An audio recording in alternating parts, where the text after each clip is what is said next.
Hello, everyone. Welcome to the Greater Good. I'm really excited today to have Dave Maggard from Slave to Nothing. I met Dave not that long ago through a mutual friend, Chief Mark Stainbrook. And so, hi, Dave. How are you? I'm doing great, Jeff. Thanks so much for having me. I really appreciate being here with you. Oh my gosh, this is really something. You've had quite a career. I mean, and now this a big shift in your career, which really kind of adds to the complexity, I'm sure, of who you are, a person who gives back to the community.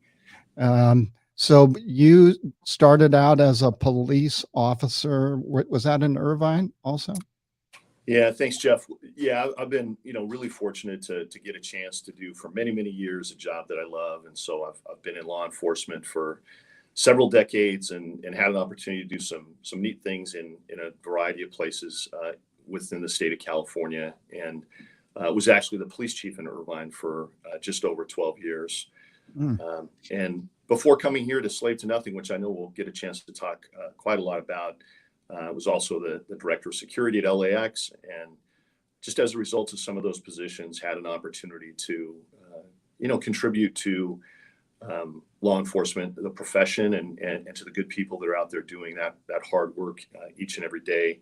Yeah. Had a chance to be the president of the California Police Chiefs Association, was the California representative to the State Association of Chiefs of Police.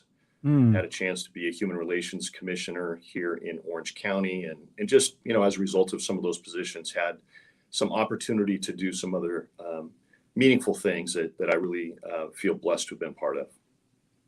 That's really, I'm sure, very rewarding. So when did you leave LAX? About a year and 3 weeks ago. I've just been tracking my time here at Slave to Nothing, and so it's just been just over a year. I think we probably met in your infancy there at that organization. Of course, I've known about Slave to Nothing for quite a while, mostly because of their really great work as it relates to human trafficking. So maybe you can tell us a little bit about Yeah, thanks. that, Yeah, that thanks. transition. It's an incredible organization that was started 6 years ago. We're actually part of the In-N-Out Burger family. So I'm actually an In-N-Out Burger employee, and we are one of two foundations. The other foundation is the In-N-Out Burger Foundation that's been around for several decades, and works in the child advocacy space, working to try and combat child abuse and related issues. Slave to Nothing was created by our owner and president, Lindsay Snyder Ellingson, and her husband, Sean Ellingson, as I said, about 6 years ago. They both have just an incredible heart of generosity and really wanted to have huge impact on two really important causes. And the first was to really have a significant impact in fighting substance abuse. And the second was fighting human trafficking. And so they are highly engaged and just extraordinary people, and are just leaning into these issues. And it's just really my honor to serve as executive director and get a chance to support this good work. So was there a personal story for them that kind of led them down that path with the human trafficking? Well, I think it started off. I think that from a substance abuse standpoint, I don't know of a family or a group of friends that don't know of someone that has been impacted by addiction and substance abuse issues. And I know that they both have a heart for that as it relates to people in their families and friend group that have struggled with addiction, and they have some stories in that regard. But they also just have a real heart for people that are enslaved, whether that's through addiction or other people. And they just have a real heart for, doing what they can to help free people from that slavery, from being enslaved in that regard. And so it's just really inspiring work. And again, I just feel blessed to have an opportunity to support it. So tell me about that was there a paradigm shift in your approach to, uh, your former law enforcement background for decades at the highest levels, to then get into corporate America in a nonprofit? How's that going? Yeah, it's going great. When I finished, my law enforcement career, I really wanted to continue to contribute in some way, and so I set three goals for myself. I wanted to work for a great organization. I wanted to continue to do meaningful work, even if it wasn't in a high-profile position, and I wanted my values to align with the organization that I was going to be serving in. And Mhm. so it took a little while to connect all those things, but I feel really fortunate that all three of those things, I was able to check off the list, and I do work for a great organization. I am doing meaningful work, and this is just an organization with really solid values that I connect with and want to continue to contribute to now. So it was really a blessing, but it is different for sure. I mean, I'm very aware of the issues of substance abuse and human trafficking, what that does to individuals and families and even Right. communities. And so I've been quite aware, but the approach is different now.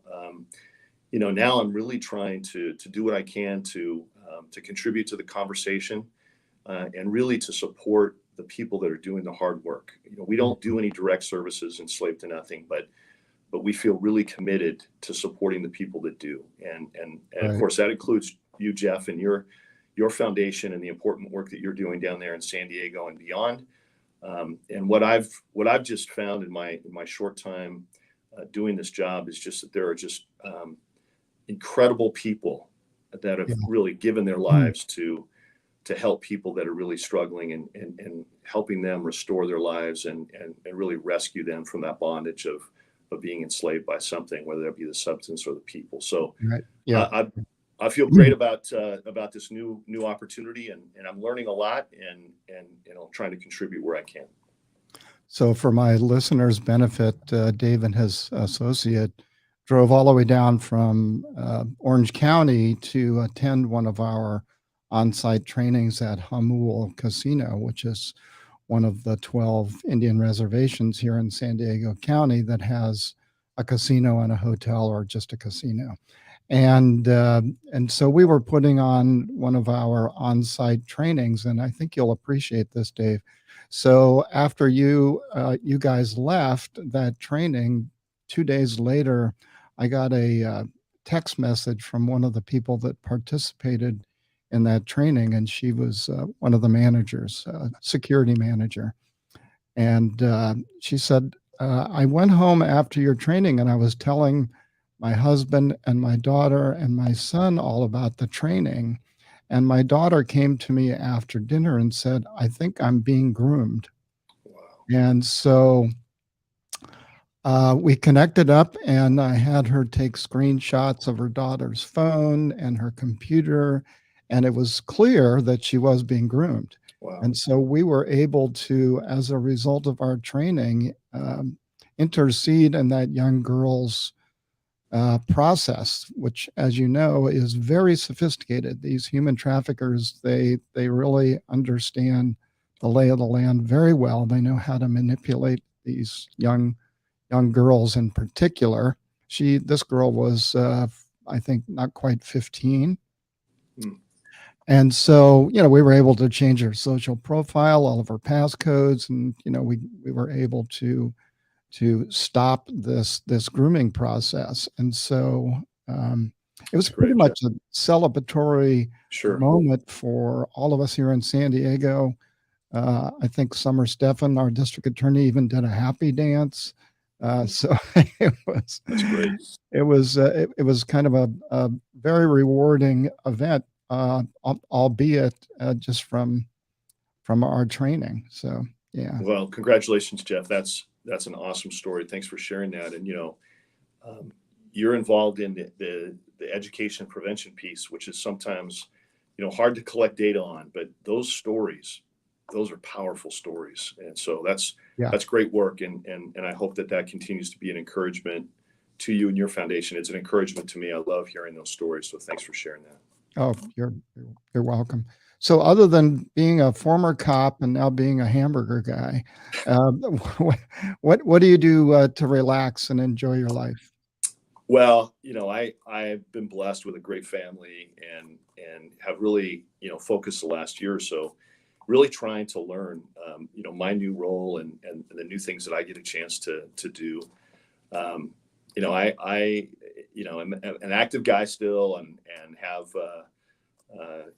college age kids that are still around, thankfully. And so we get a chance to spend time with them, my wife and I. But I've really spent the last year just really focusing on trying to learn this new role and to try and find, ways to continue to encourage people and not just on our team, but the people that we get a chance to meet and support in the 7 states where we operate. It's really consuming. I Well, mean, in a good way. I mean, I've really, yeah, I've like I said, I mean, I've been blessed. This job is included when I say that, I've had an opportunity to do things that I love, and so in many ways, it doesn't seem like work. It just seems like getting a chance to learn something new and be able to apply what you know in a new and different way. And right. I'm inspired every day by the people that we get a chance to meet and support. I'm inspired that I get a chance to work for such a generous company. I mean, it is really Mm, a generous place, and our president and owner just leads that way. yeah. She talks about servant leadership all the time, and that is Mm. present with our senior leadership. So it's just a joy to get a chance to learn and as I said, try to support these efforts and the people that are really doing the hard work day and night. Plus, they've got the best hamburger around. We do have the best hamburgers around, and there's no doubt. And what I love is that when I see the success that our restaurants have out there, it just means that there's more opportunities for us to do good out there as well. So, my wife and I have a horse ranch, and from time to time, we travel with our horses to go to competition events or whatever. And that's the only time we ever stop and get an In-N-Out burger is when it's a ritual. I mean, Right. if we miss that, double double or whatever it is that, we're gonna have, Right. there's the horses know, everybody knows. We're just not happy. So Well, we're grateful for that, Jeff. Keep it up, and we want that routine maybe to pick up into some other of your activities as well. forever selling. Right. I love it. Right. That's really, really great. So, I know you still stay in contact with your former enforcement friends. Those are lifelong relationships. For I sure. know we just submitted an application to the International Association of Chiefs of Police to present our program, our training. So we'll see, what the Excellent. result of that is. If you Great. have any influence, let them know. Okay. Um, we're I we're sure will. also going to be training the National Indian Tribes Mm. Council that's coming to Palm Springs in December. Wow. So we'll be putting on a full, uh, 3 or 4 hour training for those tribes. I think there'll be something like 16 or 17 nations there. Wow. So that's a really interesting area. Here in San Diego, the casinos are really embracing our training. I mean, we have a lot of law enforcement that's taken our training, a lot of other people, hotels, motels, bars, and restaurants, but the casinos, especially the ones with hotels, I mean, they are standing in line to get us in to do the training, which is really, I think that's probably one of the hot spots nationally for human trafficking. That's just my opinion. Well, congratulations, Jeff. That's a big deal, and it's a credit to your ability to create trust and relationship. And you're right. And I think one thing that I do try to relate based on what I've learned in the last year and what I've known as a police chief and a law enforcement officer, and that is that sadly human trafficking occurs in every community. It Yeah. can and does happen in our safest communities, in our more affluent communities, and every other community. And so it's important for people to know that. It's important for people to recognize that and be aware of that. And for you to move throughout that region and then into the areas that you just mentioned with the tribes is just a huge opportunity, and it's just wonderful that they're inviting you in. That's really outstanding. Yeah, and I'm not sure that would have been the case just a few years ago. Mm. I think that this trafficking, both labor and human sex trafficking, has become a hot button, hot topic for a lot of people. So, the doors are much easier to open, even at the law enforcement level. I mean, and I know, since I'm a former law enforcement officer myself, that the perception is it's slowly changing to where officers are looking at these women as victims more so than as prostitutes or night workers or whatever label you want to put on them. And it's really sort of a tragic history that we have to deal with, because these women never made any money. That they actually worked for free. They were raped 10, 15, 20 times a day, and they got nothing in return except a beat down if they didn't meet their quota. So the perception within law enforcement, I think, is critical to the success of your mission and my mission to create awareness and support. Um, you know, it's ending. Summer Steffens said, we used to say we're going to mitigate it, we're going to slow it down, but now she insists that we don't use those words anymore. We say we're going to end it. So it's kind of like, putting it out there in the great universe, that this is the future. Yeah, you're absolutely right, and it is encouraging, and having that kind of impact and talking about ending is powerful, and I think it's a great rally cry for all of us. And I Yeah. couldn't agree with what you said more about law enforcement's perspective. The recent implementation of more trauma informed care, and Right. really caring for, and again, it's not exclusively women, but it's mostly women. And so Mhm. you're absolutely right. The change from making prostitution arrests to what we're doing now much more effectively is going out with collaborative partners who have victim informed care, that are social Mhm. workers, that are counselors, that are victim advocates, and meeting them where they are, Right. not putting them through the criminal justice system, but helping invite them into that restoration is really encouraging to me, and I think that's the message that we need to keep spreading throughout the country, because we are making progress. Might not be quite as Mhm. fast as what some of us hope, but I'm totally encouraged by that, and I couldn't agree with you more that we want to continue to do it in a way that is strategic, thoughtful, and really caring for the victims who we want to make sure are survivors. Yeah, so in my mind, there are maybe three critical issues or benchmarks. One is the program here we have in San Diego called Fresh Start, that DA Summer Steffen created, and that basically she's got a pretty good sized staff there that all they do is erase these criminal records from these women, mostly women and men, as needed, so they can actually go out and get a job without Right. having to worry about a criminal record.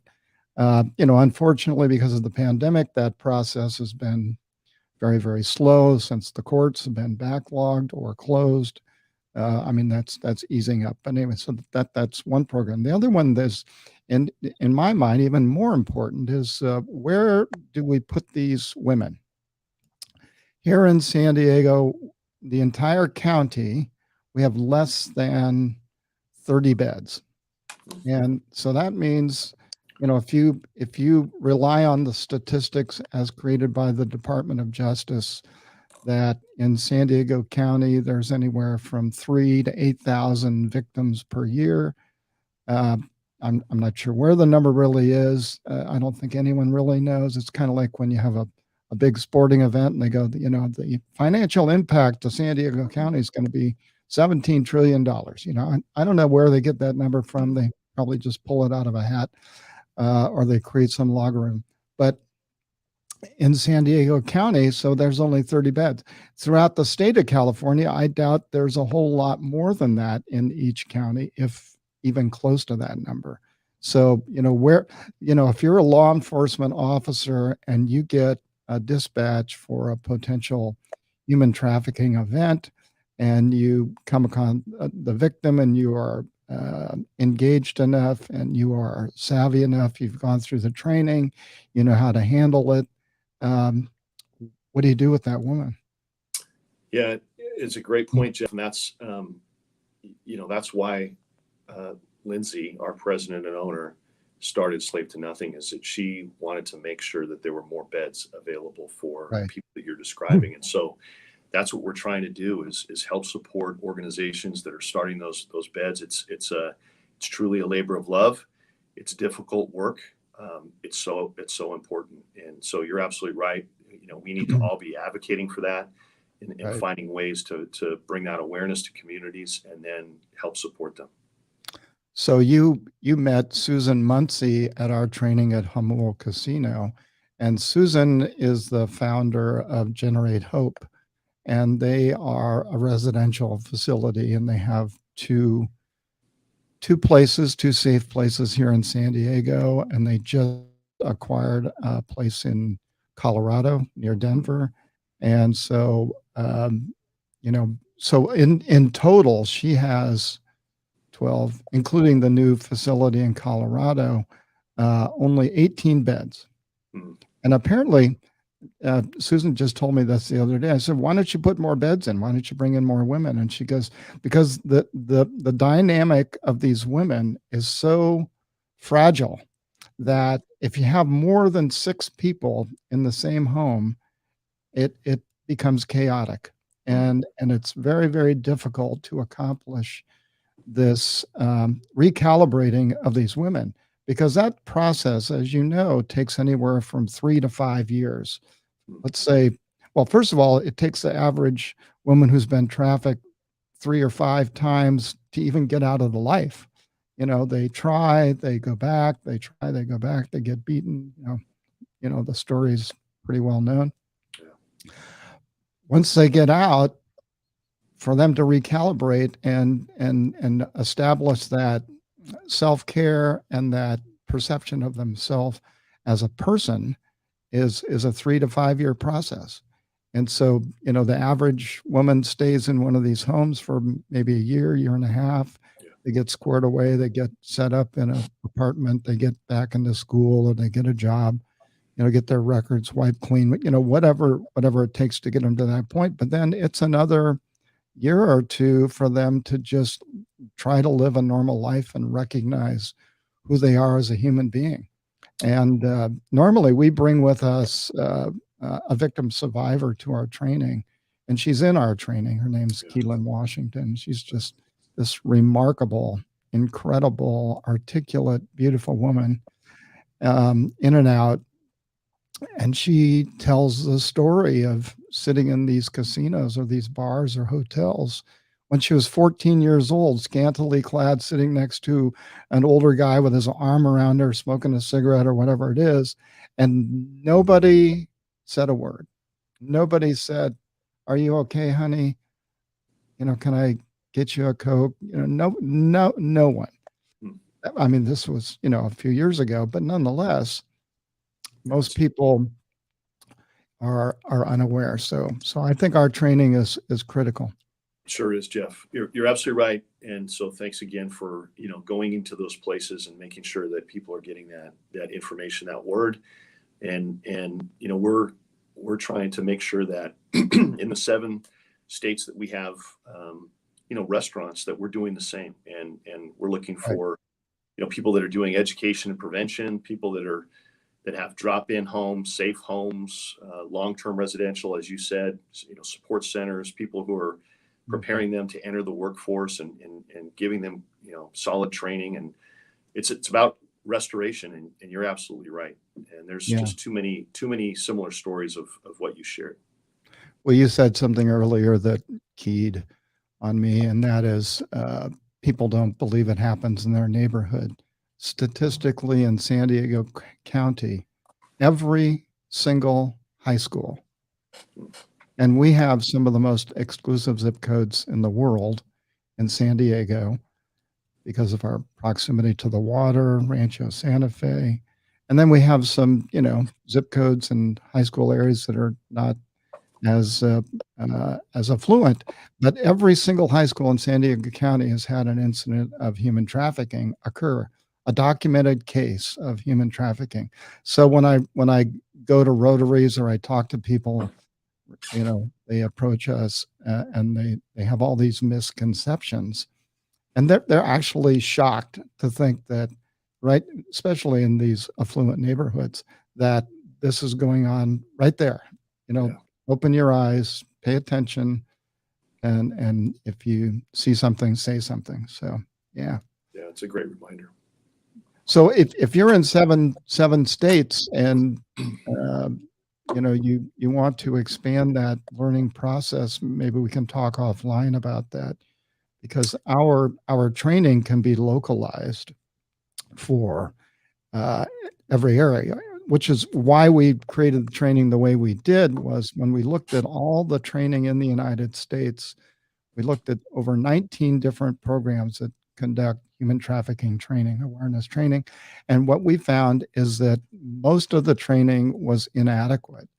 I mean, my initial plan was we're going to find the best training in the nation, we'll buy it, and then we'll use it, and we'll put it out there at no cost to San Diego County residents. And we were really disappointed, and so we created our own training, which you've seen, and we localized it, and we made it hopefully meaningful. Or we hope to create passion in people, as opposed to something that your corporate human relations people say you must take this training. You sit there and you do it and you fall asleep. So we wanted to create passion, so we can do that outside of San Diego County if that might be of interest to Slave to Nothing. And thanks. The training elements that you have, and I think I lost my lighting, so I'm just going to stand up for a second, make sure There you go. I was saving some money there. I think the real key to your training is that it is expandable and it is scalable, and I think that's really an appealing part of it as well. I would also just compliment you because, as you know, and as we've already hinted, it's really difficult to get a national perspective on the amount of human trafficking that's occurring in the United States, and there's lots of complicated reasons for that. But I think what you've done in San Diego County is worked really hard to be able to get data that helps tell the story that really complements your training. So I think that's an important thing to mention for people that are listening. I think that it's an important initiative for us to keep talking about how we better account for what's really happening, not just in the state of California, but throughout the United States, and be able to tell those stories better. But I think that your ability to scale those training programs is really important, and it'll be exciting to see what you can do with that. Yeah, one of the things I've learned a lot. I had misconceptions, like most people, about human trafficking, sex exploitation, labor trafficking, all of that, until I got really involved in this about 4 years ago. And one thing that I've realized is that the less we focus on data and the more we focus on the human element, then the more effective we are in our training.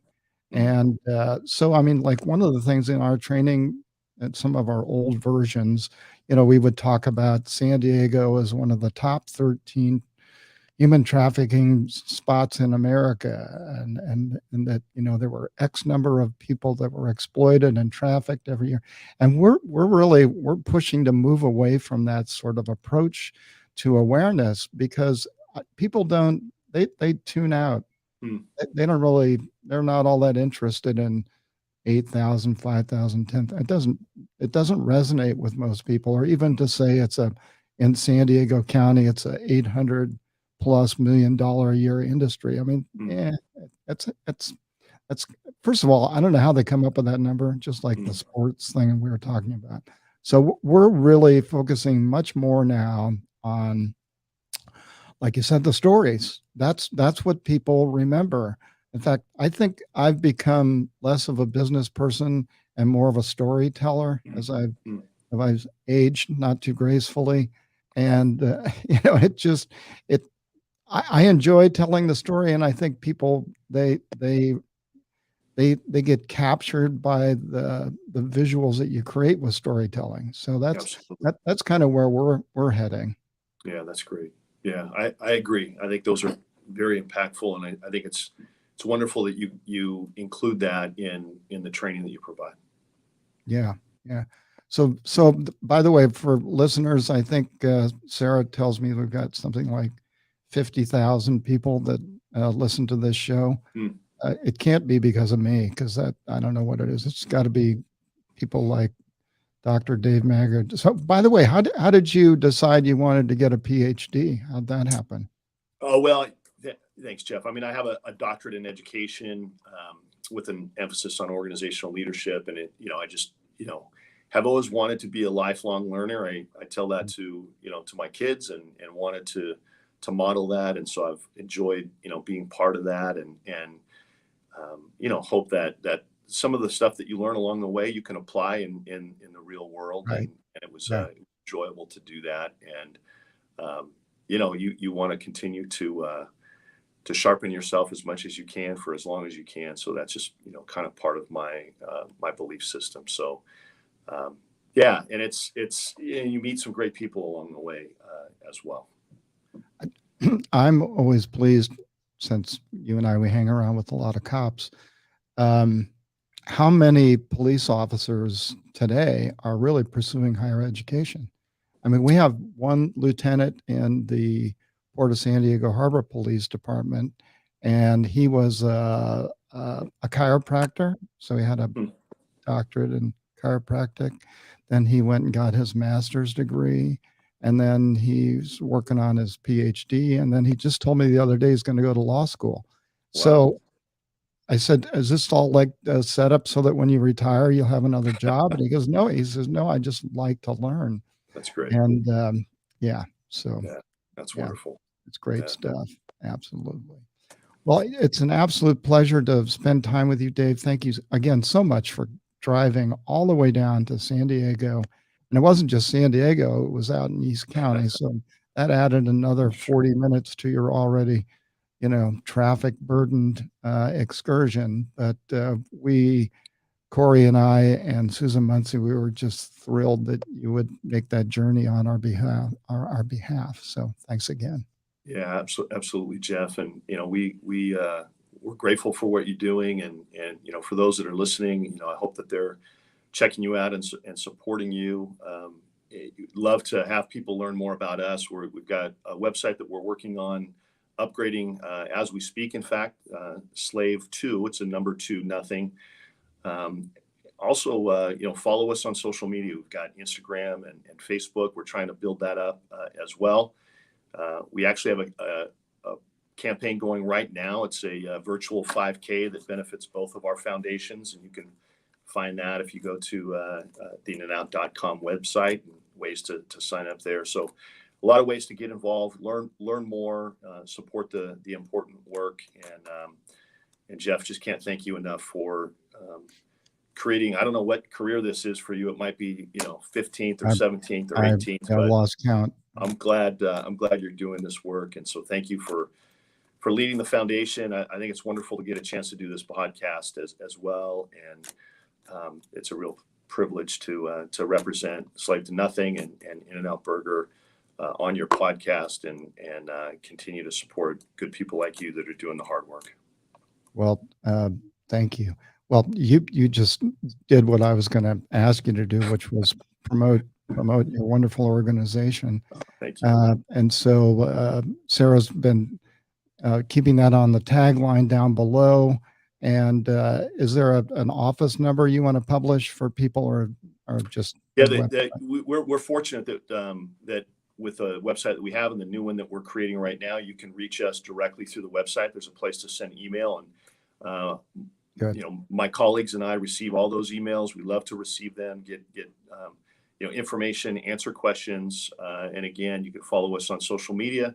check out our website and learn ways to help come alongside us and support all of that important work on both our causes. We really appreciate that. Excellent.